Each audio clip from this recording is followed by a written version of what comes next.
연인원 1천만 명이 훨씬 넘게 참여한 촛불 항쟁이 시작된 지 100여일이 지났습니다. 그리고 이 국회에서 박근혜 대통령에 대한 탄핵 소추안이 의결된 지 오늘로 정확히 2달이 되었습니다. 1987년 직선제 개헌 이후 최악의 대통령이 만들어낸 사상 초유의 국정농단에 대한 저항이 6월 항쟁 이래 최고의 국민들에 의해 촛불 시민혁명으로 승화되는 한복판에 우리는 서 있습니다. 4.19 당시 경무대 앞에서 꽃잎처럼 쓰러져가던 그날이 훗날 혁명으로 기록될지 그 당시에 아무도 몰랐던 것처럼 지금 100일이 넘게 진행되는 촛불은 단순히 집회와 시위를 넘어서서 역사의 혁명으로 기록될 것이 분명합니다. 물론 촛불 시민혁명이 4.19나 6월 항쟁처럼 미완의 혁명으로 끝날지 성공으로 귀결될지는 앞으로의 일들이 결정하게 될 것이고 우리는 지금 그 분기점에 서 있습니다. 촛불 광장에서 가장 많은 사람들이 들고 외쳤던 손펜바는 박근혜 퇴진과 이게 나라냐 였습니다. 그러나 유감스럽게도 박근혜 대통령은 자진 사퇴를 거부하였고 이에 따라 국회는 대통령에 대한 탄핵 소추를 의결하고 특검법을 처리하였습니다. 저는 20대 국회가 출범 6개월 만에 절대다수 국민들의 여망을 받아들여 이 같은 역사적 결정을 내린 데 대해 이 자리를 빌어 정세균 국회의장과 선배 동료 의원 여러분의 용단에 경의를 표하고자 합니다. 이제 대통령은 헌법재판소에 의해 탄핵 심판 절차를 밟고 있고 국정농단 세력에 대한 특검의 수사가 진행되고 있습니다. 대다수의 국민들이 바라는 바대로 헌재의 판결과 특검 수사가 이루어진다면 머지않아 대통령은 파면될 것이고 최순실 일당과 함께 사법 처리될 것입니다. 그러면 이 사태는 종결되는 것입니까? 그렇지 않습니다. 대통령이 물러나고 국정농단 세력들이 처벌을 받는 것만으로는 대한민국은 바뀌지 않습니다. 대통령을 탄핵시킨 20대 국회에게 19대 대선으로 들어설 차기 정권에게 중요한 한 가지 과제가 더 남아 있습니다. 바로 이게 나라냐라는 물음에 답하는 일입니다. 촛불 시민혁명은 지난 10월 29일 2만여 명이 첫 촛불을 드는 것으로 시작해서 11월 5일 20만 명, 2주 만인 11월 12일 100만 명이 모여 촛불을 들었습니다. 연인원 참가 인원이 1천만이 넘어선 이 사태에 우리도 놀랐고 전 세계가 함께 놀랐습니다. 이처럼 많은 사람들이 이처럼 빠르게 공감대를 형성하게 된 배경은 무엇입니까? 많은 사람들이 최순실과 정유라를 거론합니다. 그러나 그들은 단지 불씨를 던졌을 뿐입니다. 이미 대한민국은 인화물질로 가득 찬 화약고였습니다. 바로 불평등, 불공정이라는 인화물질 말입니다. 정유라가 돈도 실력이라고 말했을 때 수많은 사람들이 분노한 것은 그것이 거짓이어서가 아니라 사실이었기 때문이었습니다. 어느 철부지의 철없는 주장이 아니라 우리 모두가 알고 있는 대한민국의 적나라한 치부에 대한 조롱이었기 때문입니다.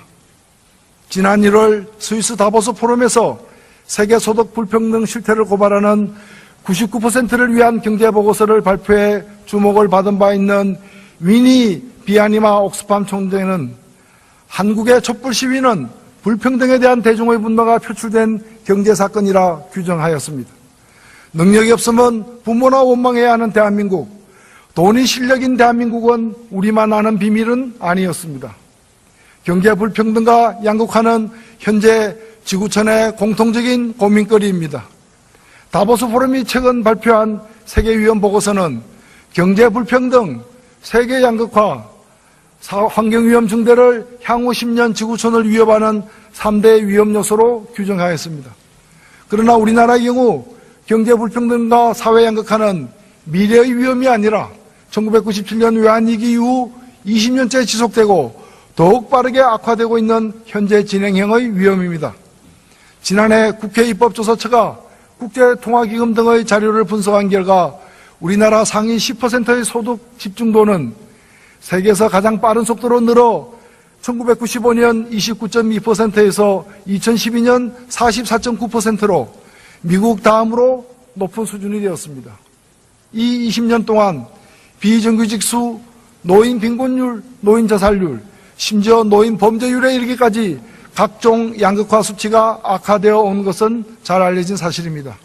우리나라에서 경제 불평등과 이로 인한 사회 양극화가 유례없이 빠르고 완강하게 진행된 배경에는 첫째, 양극화를 촉진시키는 정책이 끊임없이 추진되고 있으며, 둘째, 기획운동을 통해 양극화를 해소하는 데 기여해야 할 교육이 오히려 부가 세습되고 관한이 승계되는 통로로서 역기능을 하고 있다는 사실입니다. 특히 문제가 심각한 것은 이 같은 경제적 불평등이 불공정한 경쟁과 정책 결정을 통해 더욱 악화되고 있다는 사실입니다. 대통령까지 연루된 최근의 국정농단 사태야말로 특권, 불법, 반칙으로 점철된 불공정의 전형이 아니고 무엇이겠습니까? 옥수팜에 따르면 이건희 삼성전자 회장 등 18명의 부자가 전체 국민 소득 하위 30%와 비슷한 수준의 자산을 보유하고 있다고 합니다. 최근 검찰 조사에 따르면 이 18명 중 11명이 박근혜 대통령이 만든 두 재단에 기금을 출연했다고 합니다. 당사자들은 강제모금 당했다고 주장하지만 그간의 정황은 능동적이든 수동적이든 뇌물을 제공하고 여러 형태의 대가를 받은 것으로 확인되고 있습니다. 이게 나라냐라는 말은 바로 이 같은 현실로부터 우러나오는 외침입니다. 이 말은 단순히 박근혜 대통령과 최순실이 국정을 농단했기 때문에 참을 수 없다는 그런 의미만은 아닙니다. 그것은 국정농단에 대한 분노와 더불어 그동안 누적된 극심한 불평등, 그 불평등이 불공정의 결과라는 데 대한 참을 수 없는 분노의 표현인 것입니다. 그렇다면 이러한 국정농단과 불평등에 대하여 우리 국회는 자유로운 것입니까? 박근혜 대통령은 지난 2015년 7월 24일 대기업 총수 17명과 오찬을 하고 7명의 재벌 회장과는 따로 독대를 하여 미르재단 출연을 요구합니다. 재벌들은 이에 따라 출연금을 내었고 곧이어 8월 6일 박 대통령은 재벌들의 수건사업인 노동개혁에 대한 대국민 담화를 합니다. 그리고 곧이어 정경련이 대통령 담화에 대한 환영 입장을 발표하고 그 며칠 후에는 새누리당이 소위 노동개혁 5대 법안을 당론으로 결정합니다. 그렇게 500억 가까운 자금을 출연받은 미르재단이 현판식을 갖고 출범한 10월 27일 바로 그날 박 대통령은 이 자리에서 국회 시정연설을 통해 노동관계법 개정을 포함해 서비스산업발전기본법, 의료법 개정 등 대표적인 친기업 입법을 강력히 요구했습니다. 그뿐입니까? 미르재단과 마찬가지로 재벌들로부터 수백억의 자금을 출연받은 K스포츠재단이 설립된 2016년 1월 13일 대통령은 또다시 청와대에서 대국민 담화를 통해 규제 프리존 특별법을 만들겠다고 밝혔습니다. 잘 짜여진 각본처럼 일사천리로 진행된 이러한 일련의 과정은 무엇을 말해줍니까? 바로 재벌들은 대통령이 요구하는 돈을 내고 대통령은 재벌들의 요구사항을 관철시키기 위해 정부를 동원하며 국회에서는 새누리당이 이러한 재벌들의 청부 입법을 관철시키기 위해 활약해온 부끄러운 짬짬이의 역사인 것입니다. 그로부터 1년이 지난 지금 대통령은 탄핵 심판을 기다리고 있고 재벌 회장들은 특검으로 출두하고 있습니다. 그러나 박 대통령과 재벌의 공조로 만들어진 이 정책들을 관철시키기 위해 동분서주해온 새누리당과 범여권 정치 세력들은 여전히 국회에서 재벌의 청부 입법 관철을 위해 애쓰고 있습니다. 새누리당 의원 여러분, 박 대통령과 재벌이 결탁하여 벌여온 모든 행동들이 이제 사법 처리의 대상, 단죄의 대상이 되고 있는데 왜 새누리당은 아직도 그 당시 만들어진 청부 입법에서 못 벗어나고 있는 것입니까? 존경하는 국회의장 그리고 선배 동료 의원 여러분, 보도에 따르면 구속 중인 안종범 전 청와대 수석이 지난 특검 조사에서 지난해 9월 국정감사를 앞두고 박근혜 대통령이 국회, 정무위, 기재위, 교문위 등 새 상임위원회에 삼성그룹 인사들이 정인으로 출석하지 않게 하라는 지시를 내렸다고 진술하였다 합니다. 당시 미르와 K스포츠재단 의혹이 불거지면서 여러 야당 의원들이 삼성그룹 임원들을 국감 정인으로 신청한 상태였습니다. 안종범 전 수석은 당시 여권 인사에게 박근혜 대통령의 지시를 전달하였고 실제 새누리당 반대로 삼성그룹 임원들에 대한 정인 채택은 무산된 것으로 보도되고 있습니다. 이게 있을 수 있는 일입니까? 지금 박 대통령은 뇌물죄 혐의를 받고 있고 특히 교문위의 삼성그룹 정인무사는 정유라에 대한 삼성의 승마 지원과 동계스포츠영재센터 지원금 출연 사실을 숨기려는 시도로 받아들여지고 있습니다. 삼성 임원에 대한 정인채택 방해 행위 자체가 뇌물을 공유한 삼성이 얻은 대가라는 해석도 있습니다. 대통령에 대한 탄핵소추를 의결하고 국정농단 사태를 수사할 특검법을 통과시킨 국회가 이 사태에 연루된 자신의 행위에 눈 감을 수는 없습니다.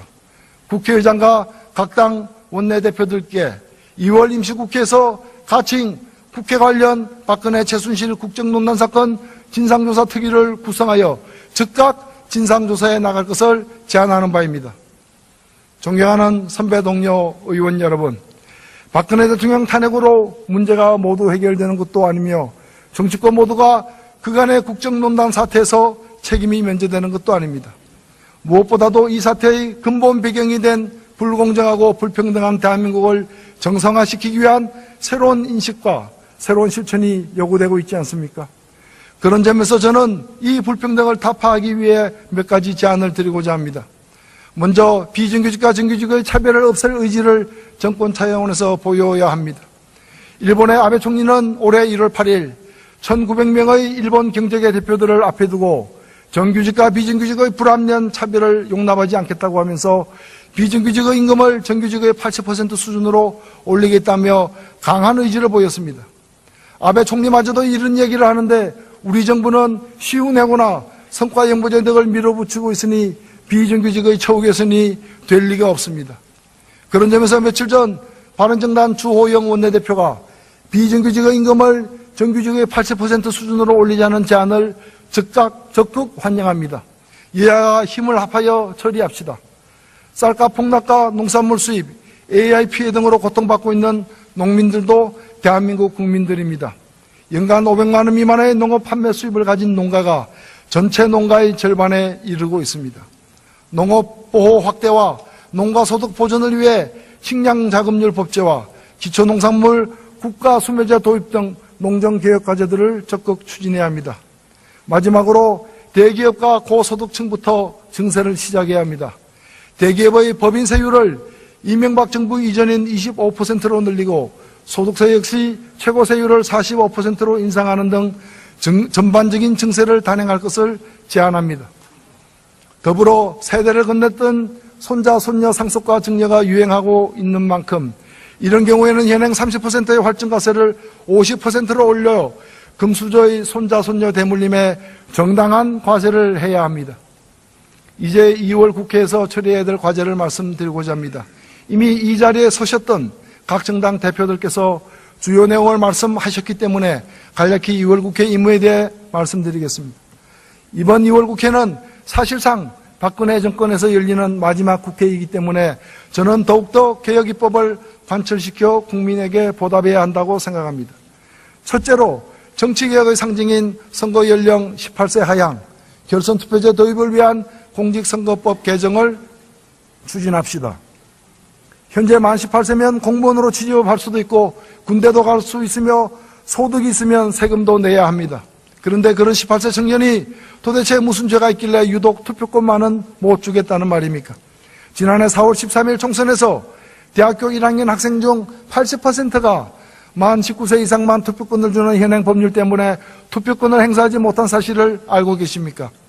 100년 전 유관순 여사는 고등학생인 16세에 대한독립 만세를 외쳤는데 21세기 대한민국의 18세는 왜 대학생인데도 투표를 할 수 없단 말입니까?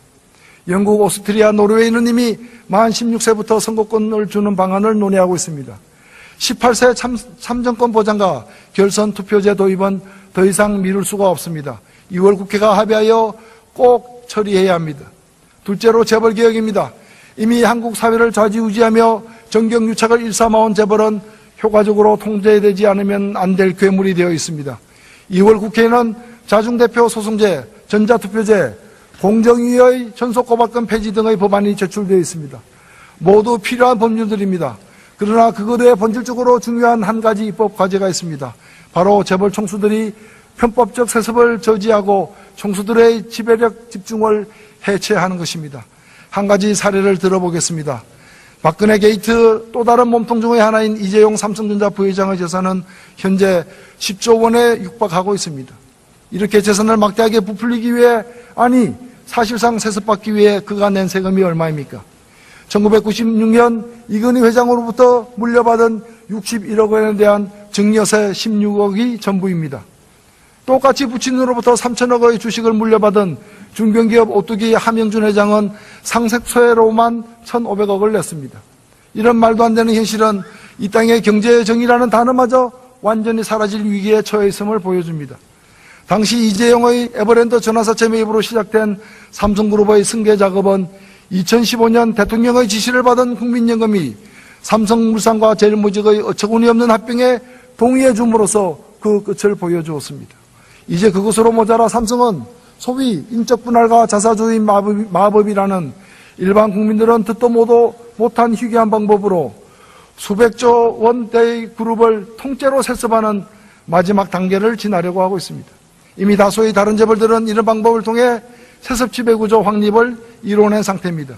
삼성이 이제 막 하려고 하는 이런 편법적 승계를 저지하고 다른 재벌들이 이미 저지른 편법적 지배권 확립을 무효화할 법안이 민주당의 박용진, 재윤경 의원 등 여러 의원 등을 통해 상법과 공정거래법 개정안으로 2월 국회에 제출되어 있습니다. 이번 국회에서는 반드시 이 법안들을 처리해야 합니다. 이 이외에도 수많은 개혁 과제가 있습니다.